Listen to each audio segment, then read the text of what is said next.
Welcome to this presentation of Company H EO Footwear. We make insanely great shoes. This is Patrick Granger. I and my colleague Paul Hernandez will present the strategic vision and results for years 11 through 17 for Company H EO Footwear. EO Footwear is the market leader in the highest quality active lifestyle footwear.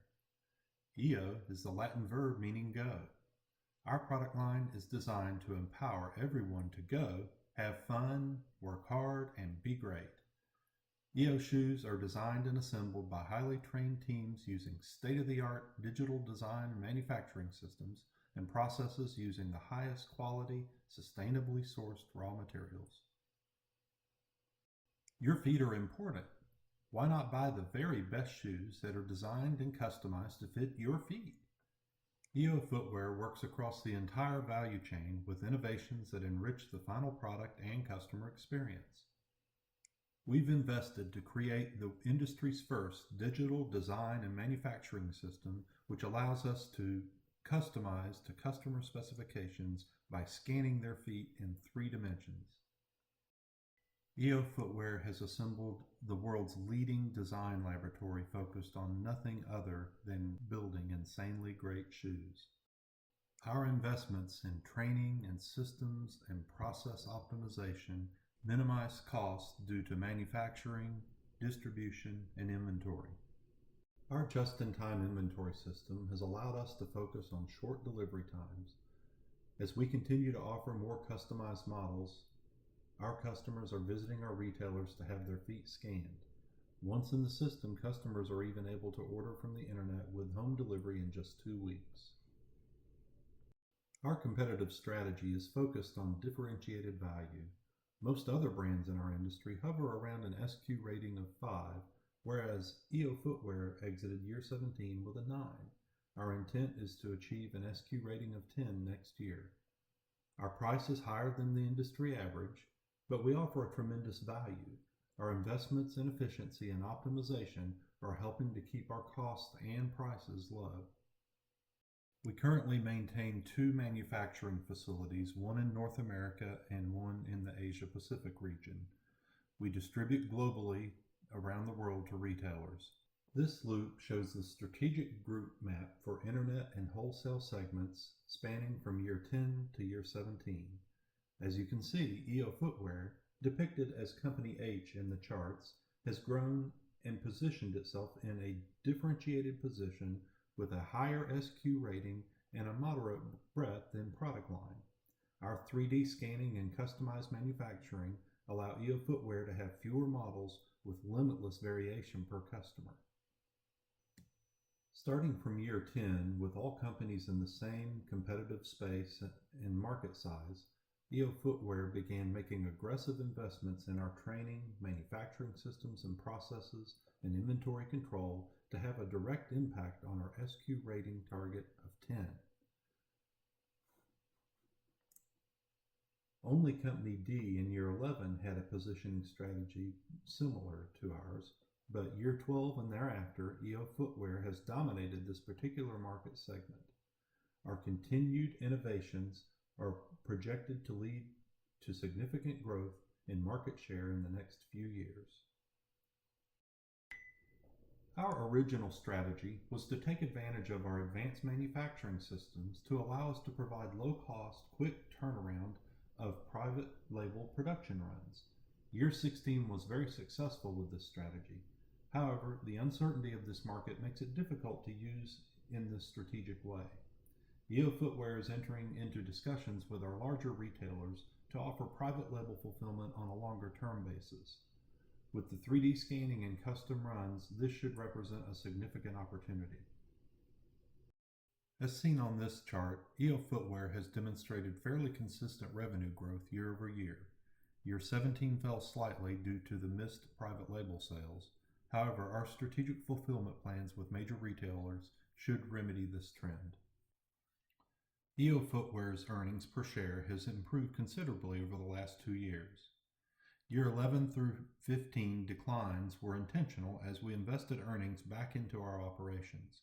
These investments are now paying off and providing the company with a sustainable competitive advantage. Our global market share has held generally stable above 10%, with a 1 point drop in year 17.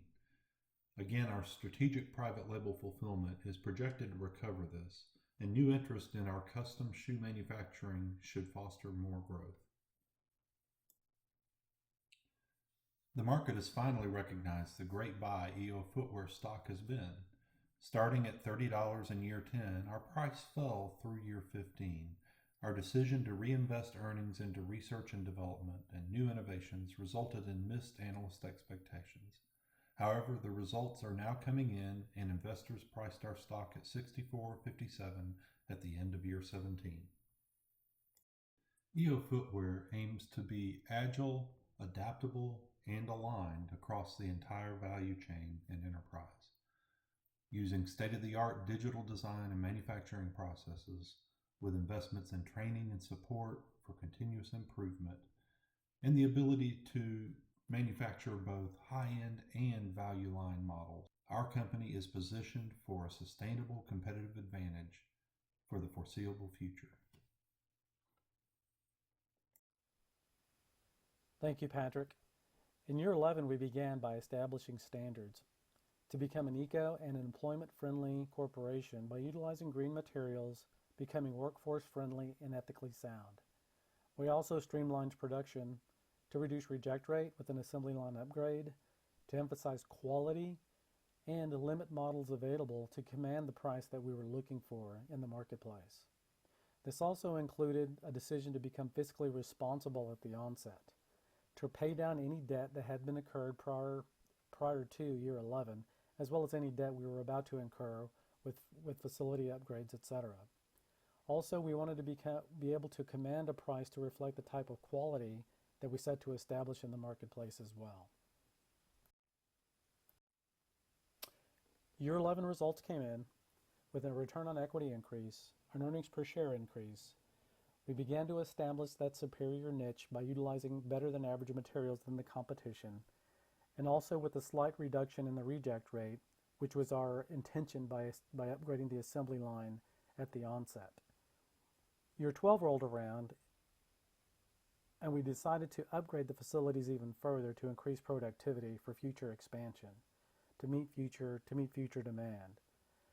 We continued to utilize any positive cash and excess cash to pay loans and plant upgrades. We started out with a light marketing budget to limit cost of goods sold, and also bid on private label, the private label market as well.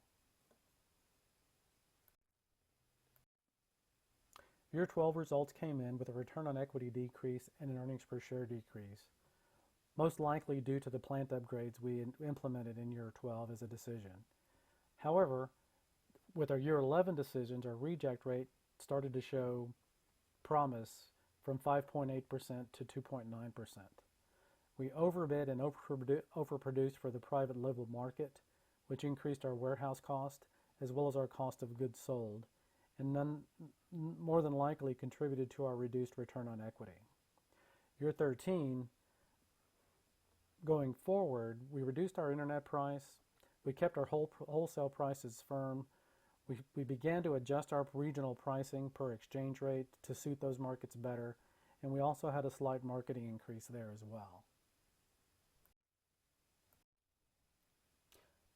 Year 13 results came in with a decrease on return on equity, an earnings per share decrease as well, and also a market share decrease, no doubt because of our lost private label bid for year 13.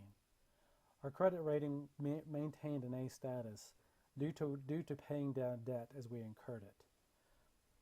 Year 14, we lowered our internet price, we kept our wholesale prices firm, plant upgrades which should be completed in year 14. There was no private label bid in an effort to stabilize the wholesale and the internet market. We increased our marketing budget and we began to bid for celebrity endorsements that fit our niche. Year 14 began with a return on equity decrease, an earnings per share decrease, as well as our market share trend began to reverse as well. We paid off our overdraft and one-year loans. We had inventory in surplus and excess inventory due to our lost private label bid over the previous years, which all had an impact on our return on equity and our earnings per share. We finally won a celebrity endorsement and placed second in the Corporate Responsibility Award, which had an impact on our image rating for year 14. Year 15, we had to reduce the excess inventory from the lost private label bid. We increased wages. We reduced our bid price for private label in North America in an effort to capture that market share. We had a slight increase in the marketing budget, but also had a slight price reduction in the internet wholesale as well as the private label markets as well. Year 15 results came in. Our return on equity, our earnings per share, and our stock prices were at their lowest point. There was a 5% drop in our profit margin from fiscal year 14.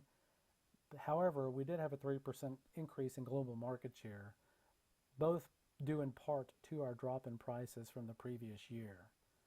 Our image increase to 84 was on an upward trend, and we did win the North America private label, which we had majority market share at about 34%.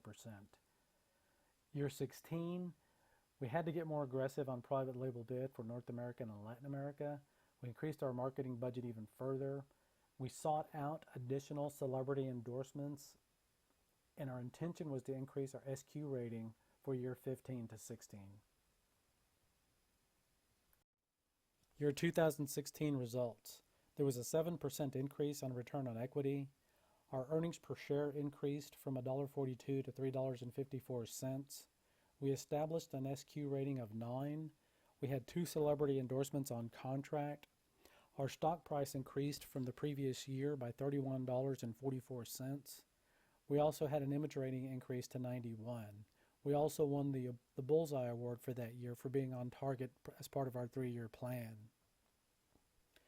Year 2017, there was a slight wholesale increase to the internet price and the wholesale price. We were able to pay out dividends for the first time. Wholesale production was at capacity, therefore no private label bid would take place. There was also a slight increase in marketing budget. 2017 results. Our return on equity was at its highest level at 13.1%. Our earnings per share was at its highest level at $4.30. Our stock price was at its highest level at $64.57. Our market share fell 2.4% due to the lack of private label sales for 2017. Our 3-year plan versus actual results. Our earnings per share was at $4.30 versus our $2.65 target. Our return on equity was slightly below at 13.1%, but it was on an upward trend in 2017 versus our 13.5% target. We maintained an A+ credit rating throughout. Our image rating was at 84 versus our 87 target, which slightly dipped in 2017. Otherwise, we would have made that target at 91 for 2016. Our stock price was at $64.57 versus our $25.90 stock price target for 2017. Overall, progress is being made in year 17. Had there been more emphasis on marketing early in the process, a product may have been a better return on equity and better earnings per share throughout. That also includes forecasting. Had we become a little more adept at forecasting, therefore being able to predict when to increase production and where, in year 2017 there may not have been a drop-off as there was. On behalf of myself and Patrick Granger, we thank you.